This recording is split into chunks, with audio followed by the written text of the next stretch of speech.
লোকসভা ভোটের আগে দেশের আলোচনার কেন্দ্রে থাকা সন্দেশখালি আবার সরগরম। শেখ শাহজাহানদের বিরুদ্ধে গর্জে উঠে সন্দেশখালির অচেনা গাঁয়ের বধূ হয়ে উঠেছিলেন রাজ্য রাজনীতিতে বিজেপির লড়াকু মুখ। লোকসভা ভোটে হারের পরে অবশ্য রেখা পাত্রকে নিয়ে চর্চা কিছুটা কমেছিল, কিন্তু এখন আবার সেই রেখাকে সামনে রেখে সরগরম সন্দেশখালি। বিজেপি নেতা শুভেন্দু অধিকারী দাবি করেছেন ভবিষ্যতে সাংসদ হবেন রেখা। আবার লোকসভা ভোটের আগে শাহজাহানদের নিয়ে অশান্তির পরে এই প্রথমবার সন্দেশখালি সফরে গিয়েছেন খোদ মুখ্যমন্ত্রী মমতা বন্দ্যোপাধ্যায়।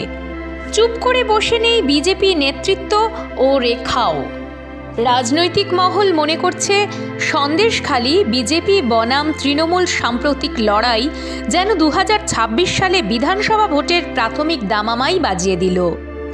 এই আবহে কোথাও যেন রেখা ও বিজেপিকে কিছুটা ব্যাকফুটে ফেলে ঘর গোছানো শুরু করে দিল তৃণমূল।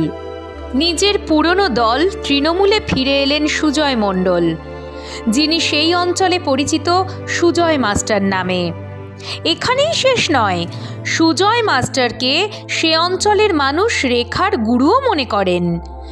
স্থানীয় কিছু সূত্রের মতে শাহজাহান শেখ, উত্তম সর্দার, শিবু হাজরার মতো তৃণমূল নেতাদের বিরুদ্ধাচারণ করে শাসক বিরোধী যে আন্দোলন, সেখানে মহিলাদের একজোট করার ক্ষেত্রে বড় ভূমিকা সুজয় মাস্টারের। সেই আন্দোলন থেকেই উত্থান রেখার। আন্দোলনের সময়ে জেলও খাটতে হয় সুজয় মাস্টারকে, তবে তার আগে তিনি ছিলেন তৃণমূলের একনিষ্ঠ কর্মী। স্থানীয় কেউ কেউ বলে থাকেন অতীতে সিপিআইএমের সঙ্গেও যুক্ত ছিলেন সুজয় মাস্টার। তবে তৃণমূলে যোগ দেওয়া ও শেখ শাহজাহানদের বিদ্রোহী হয়ে ওঠার মধ্যে দিয়েই এলাকায় বেশি পরিচিতি পান তিনি। গ্রেপ্তার হওয়ার পর তৃণমূলের সঙ্গে দূরত্ব বাড়তে শুরু করে সুজয় মাস্টারের। পেশায় প্যারা টিচার সুজয়ের সঙ্গে সে সময় সম্পর্ক ছিন্ন হয় তৃণমূলের। তাহলে এখন কেন ফিরে আসার সিদ্ধান্ত?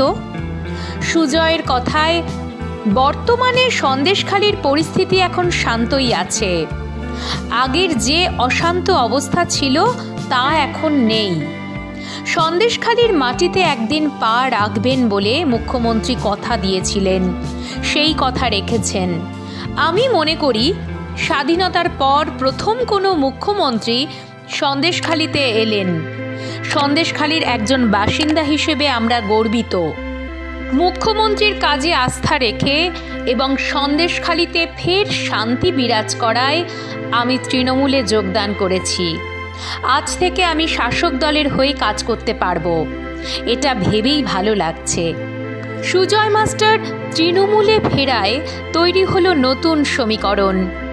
এবার তিনি ও তাঁর রাজনৈতিক শিষ্যা বলে পরিচিত রেখা পাত্রের লড়াই নিয়ে চর্চা শুরু হয়ে গেল সন্দেশখালিতে।